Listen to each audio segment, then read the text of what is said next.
ఓం నమో వెంకటేశాయ. అందరికీ నమస్కారము. ఈ నెల 26వ తారీఖు బుధవారం మహాశివరాత్రి.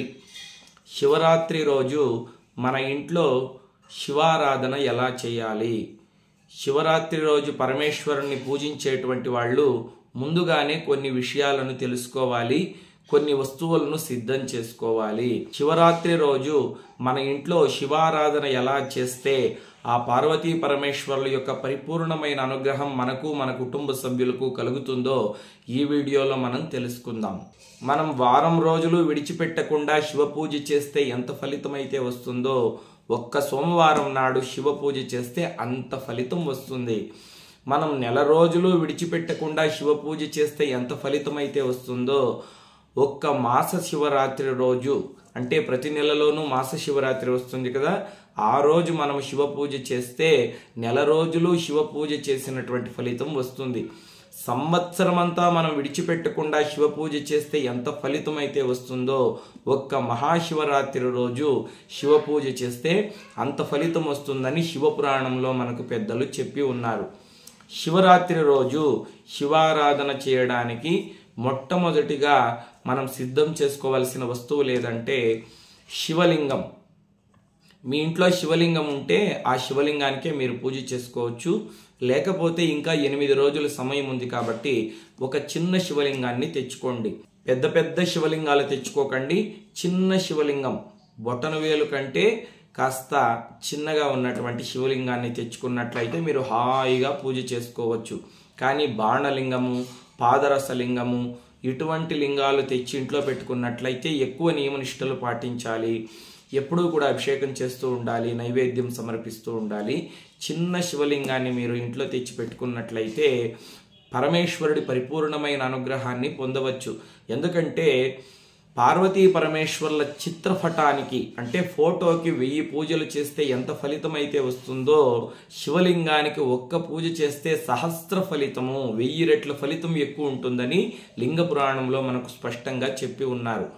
ఇక శివలింగాన్ని ఇంట్లో పెట్టుకోవచ్చా అని చాలా కాలం నుండి కొంతమంది అడుగుతూ ఉన్నారు. నిరభ్యంతరంగా ప్రతి ఇంట్లోనూ శివలింగం పెట్టుకోవచ్చని శివపురాణంలోనే మనకు చెప్పి ఉన్నారు. శివపురాణంలో విద్యేశ్వర సంహితలో స్పష్టంగా ఉంటుంది, మీరు కావాలంటే చదువుకోవచ్చు. ఇక శివరాత్రి రోజు శివ పూజ ఎవరెవరు చేయవచ్చు, ఎవరెవరు చేయకూడదు అంటే చాతుర్వర్ణాల వాళ్ళు పరమేశ్వరుణ్ణి శివరాత్రి రోజు ఆరాధించవచ్చు. బ్రాహ్మణ, క్షత్రియ, వైశ్య, శూద్రులు, స్త్రీలు, పురుషులు, చిన్నపిల్లవాళ్ళు, పెద్దలు, పూర్వ సువాసినులు అందరూ కూడా శివరాత్రి రోజు పరమేశ్వరుణ్ణి ఆరాధించవచ్చు. ఎందుకంటే మనం అందరము కూడా ఆయన బిడ్డలమే కదండి. కాళిదాసు గారు చెప్తారు, వాగర్ధాభివ సంతర్తో వాగర్ధ ప్రతివర్తయే జగతః పితరు వందే పార్వతీ పరమేశ్వరౌ. ఈ జగత్తుకు తల్లిదండ్రులు పార్వతీ పరమేశ్వరులు కాబట్టి మనం అందరము ఆయన బిడ్డలమే. కాబట్టి చక్కగా మనం అందరము కూడా శివారాధన చేసి శివుడి పరిపూర్ణమైన అనుగ్రహాన్ని పొందవచ్చు. ఇక శివరాత్రి రోజు పూజ ఎలా చేయాలంటే ప్రాతకాలంలోనే నిద్ర లేవాలి. అంటే సూర్యోదయానికంటే ముందే 5 గంటలకే నిద్ర లేచి కాలకృత్యాలు తీర్చుకొని ఇల్లు వాకిలి శుభ్రం చేసుకొని పవిత్రంగా స్నానం చేయాలి. స్నానం చేసేటువంటి నీళ్లలో కాస్త గోమూత్రము, కాస్త పొడి భస్మము, ఒక బిల్వదళము వేసుకొని తలకు స్నానం చేయాలి. స్నానం చేసిన తర్వాత సాంప్రదాయబద్ధమైనటువంటి వస్త్రాల్ని మాత్రమే ధరించాలి. శివరాత్రి రోజు ఎలాగో సెలవు ఉంటుంది కదా, పురుషులు పంచ కట్టుకొని పైన ఒక కండువా వేసుకోండి. స్త్రీలైతే చక్కగా చీర కట్టుకోండి. ఆ తర్వాత భస్మధారణ చేయాలి. చక్కగా త్రిపుండ్రాల్ని ధరించండి. కొంతమంది విభూది తీసుకొని బొట్టు పెట్టుకుంటారు. అలా పెట్టుకుంటే ఎటువంటి ప్రయోజనము లేదు. శివరాత్రి రోజు స్త్రీలు పురుషులు అందరూ కూడా భస్మధారణ చేసి ఆ తర్వాత కాస్త శ్రీగంధము, దాని మీద కుంకుమ బొట్టు పెట్టుకోండి. ముందు రోజే ఎలాగో ఇల్లు వాకిలి శుభ్రం చేసుకొని ఉంటాం కాబట్టి చక్కగా ఇంటికి కుదిరితే ఒక తోరణం కట్టుకోండి. ఇంటి ముందర అలికి ముగ్గు పెట్టండి. ఆ తర్వాత పూజా మందిరం అంతా కూడా శుభ్రం చేసుకొని దేవతామూర్తులన్నింటినీ కూడా చక్కగా కడుక్కొని శివలింగాన్ని మధ్యలో పెట్టండి. ఒకవేళ మీకు శివలింగం తెచ్చుకోవడానికి కుదరకపోతే పార్వతీ పరమేశ్వరుల ఫోటో అయినా పెట్టుకొని చక్కగా శ్రద్ధాభక్తులతో ఆ పరమేశ్వరుణ్ణి పూజించండి. శివరాత్రి రోజు మన పాపాలన్నీ పూర్తిగా తొలగిపోయి పరమేశ్వరుడి అనుగ్రహం కలగాలంటే తప్పకుండా శివలింగానికి అభిషేకం చేయాలి. ఇది నేను చెబుతున్నటువంటి మాట కాదు, శాస్త్రాల్లోనే మనకు పెద్దలు చెప్పి ఉన్నారు. అలంకార ప్రియో విష్ణు, అభిషేక ప్రియో రుద్ర, అర్చన ప్రియో దేవి, భోజన ప్రియో గణపతి, నమస్కార ప్రియో భాస్కర. అలంకార ప్రియో విష్ణు అంటే మహావిష్ణువుకి అలంకారం అంటే చాలా ఇష్టం. నరసింహస్వామికైనా, రాముడికైనా, కృష్ణుడికైనా, వెంకటేశ్వర స్వామికైనా, శ్రీ మహావిష్ణువుకైనా అలంకారం అంటే చాలా ఇష్టం. మీరు ఎన్ని పూలు తెచ్చి వేసినా ఇంకా కొన్ని పూలు తెచ్చి వేయండిరా, ఎన్ని నగలు తెచ్చి వేసినా ఇంకా కొన్ని నగలు తెచ్చి వేయండిరా, ఎన్ని పట్టుబట్టలు పెట్టినా ఇంకా కొన్ని పట్టుబట్టలతో నాకు అలంకారం చేయండిరా అంటాడు. ఆ స్వామికి అలంకారం అంటే చాలా ఇష్టం. అర్చన ప్రియో దేవి, అమ్మవారికి కుంకుమార్చన అంటే చాలా ఇష్టం. భోజన ప్రియో గణపతి, అంటే గణపతికి కుండ్రాళ్ళు, ఉడుములు, అరిసెలు, గారెలు, బూరెలు ఎన్ని రకాల పిండి వంటలు చేసి పెట్టినా గణపతి ఇంకా పెట్టండ్రా నేను హాయిగా తింటాను అంటాడు. నమస్కార ప్రియో భాస్కర, సూర్యుడికి ఇవేమీ అవసరం లేదు, ఉదయం నిద్ర లేచిన తక్షణం ఒక సూర్య నమస్కారం చేస్తే చాలు ఆయన పొంగిపోతాడు. అభిషేక ప్రియో రుద్ర, శివుడికి అభిషేకము అంటే చాలా ఇష్టం. ఎంత అభిషేకం చేసినా ఆయనకి తనివి తీరదండి. అందుకే శివాలయంలో చూడండి, శివలింగం పైన ఒక ధారాపాత్ర, ఒక చెంబు లాంటిది కట్టి ఉంటారు. దానికి కింద ఒక చిన్న రంధ్రం ఉంటుంది. శివుడి మీద చుక్కలు చుక్కలుగా నీళ్లు పడుతూనే ఉంటుంది.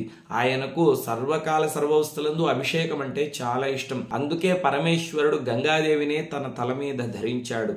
శివరాత్రి రోజు పంచామృతాలతో శివలింగానికి అభిషేకం చేయాలి.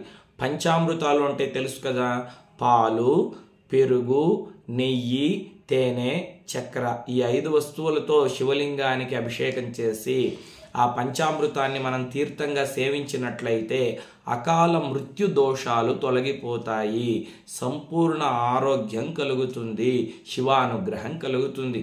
పంచామృతాలు కూడా మేము కొనుక్కోలేము స్వామి, చాలా కటిక దరిద్రాన్ని అనుభవిస్తున్నాము అన్నటువంటి వాళ్ళు నీళ్లలోకి కాస్త భస్మం అంటే విభూది వేసి ఆ జలంతో శివలింగానికి అభిషేకం చేయండి.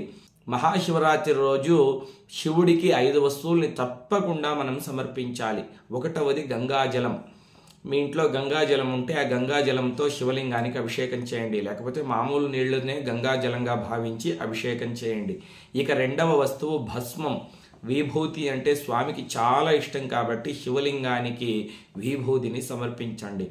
ఇక 3వ వస్తువు బిల్వదళాలు. బిళపత్రి అంటే శివుడికి చాలా ప్రీతి. అందుకే బిల్వాష్టకంలో ఏం చెప్పారు, త్రిదళం త్రిగుణాకారం త్రిలోక్యంచ త్రియాయుధం త్రిజన్మ పాప సంహారం ఏక బిల్వం శివార్పణం. ఒక్క బిల్వదళాన్ని మనం శివుడికి సమర్పిస్తే మనం వెనకాల 3 జన్మల్లో చేసినటువంటి పాపాలని తొలగించి మనల్ని రక్షిస్తాడంట పరమేశ్వరుడు. బిల్వానాం దర్శనం పుణ్యం స్పర్శనం పాపనాశనం. బిల్వదళాన్ని మనము దర్శిస్తేనే పుణ్యం, దాన్ని ముట్టుకుంటే మనలో ఉండే పాపాలు నశించిపోతాయంట. ఇక ఆ తర్వాత రుద్రాక్ష మాల ఉంటే ఆ రుద్రాక్ష మాలను నీళ్లలో కడిగి శివలింగానికి సమర్పించండి. శివరాత్రి రోజు రుద్రము, నమకము, చమకము వచ్చేటువంటి వాళ్ళు తప్పకుండా శివ పూజలో రుద్రము, నమకము, చమకము చదువుతూ పూజ చేయవచ్చు. కుదరినటువంటి వాళ్ళు మృత్యుంజయ మహామంత్రాన్ని చెప్పుకొని శివలింగానికి అభిషేకం చేయవచ్చు. త్ర్యంబకం యజామహే సుగంధిం పుష్టివర్ధనం ఉర్వారుకమివ బంధనా మృత్యోర్మృక్షీయమామృతాయాత్. ఈ మృత్యుంజయ మంత్రం కూడా మాకు రాదు అన్నటువంటి వాళ్ళు హర హర శంకర జయ జయ శంకర, హర హర శంకర జయ జయ శంకర ఈ మంత్రాన్ని జపిస్తూ శివలింగానికి అభిషేకం చేయండి. లేకపోతే నమశివాయ అనే పంచాక్షరి మంత్రాన్ని జపిస్తూ శివలింగానికి అభిషేకం చేసి శివయ్యను పూజించండి. శివరాత్రి రోజు శివుడికి ఏ నైవేద్యాల్ని సమర్పించాలి అంటే వెలగపండు తప్పకుండా శివరాత్రి రోజు నైవేద్యంగా సమర్పించాలి. అదేవిధంగా పేలపిండి తెలుసు కదా, పేలపిండి అంటే దాన్ని శివుడికి సమర్పించాలి. చెరుకులను తెచ్చి ముక్కలు ముక్కలుగా చేసి ఆ చెరుకులను నైవేద్యంగా సమర్పించాలి. దానితో పాటు పళ్ళు, అరటి పళ్ళు, దానిమ్మ పళ్ళు, జామ పళ్ళు ఇవన్నీ కూడా శివుడికి నైవేద్యం చేయవచ్చు. పానకము, వడపప్పు కూడా శివుడికి కొన్ని సాంప్రదాయాల ప్రకారం నైవేద్యం చేస్తారు. ముఖ్యంగా శివరాత్రి రోజు శివ పూజలో శివాష్టకము, బిల్వాష్టకము, విశ్వనాథాష్టకము, చంద్రశేఖరాష్టకము ఇవన్నీ కూడా చదువుకోండి. చంద్రశేఖర చంద్రశేఖర చంద్రశేఖర పాహి మాం, చంద్రశేఖర చంద్రశేఖర చంద్రశేఖర రక్ష మాం. అదేవిధంగా బ్రహ్మమురారి సురార్చితలింగం నిర్మల భాసిత శోభితలింగం లింగాష్టకం.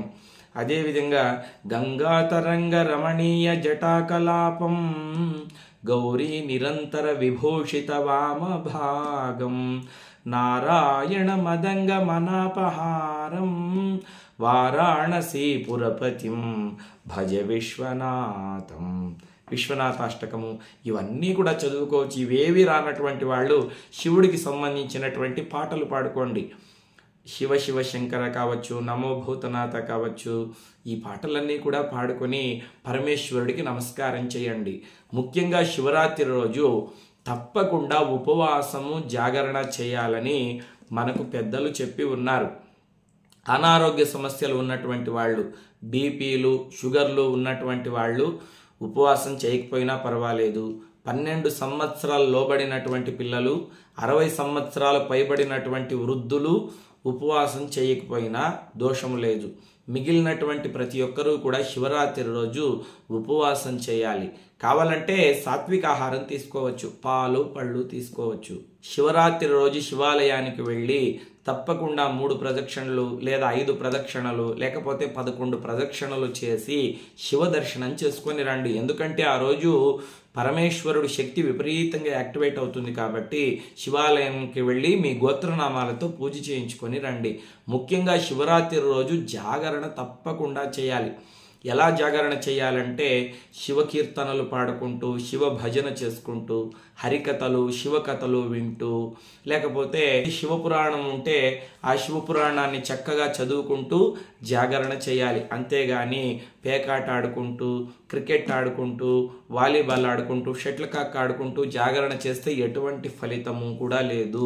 శివరాత్రి రోజు ధూమపానము, మద్యపానము, మాంసాహారం పూర్తిగా నిషిద్ధము. ఎటువంటి పరిస్థితుల్లోనూ మద్య మాంసాల జోలికి వెళ్ళకూడదు. శివరాత్రి రోజు బ్రహ్మచర్యాన్ని తప్పకుండా పాటించి తీరాలి. అదేవిధంగా శివరాత్రి రోజు ఎవరైనా ఇంటి ముందరికి భిక్షగాడొస్తే తప్పకుండా మా ఇంట్లో ఏమీ లేదు ఇక్కడి నుండి వెళ్ళు అని మాత్రం చెప్పకండి.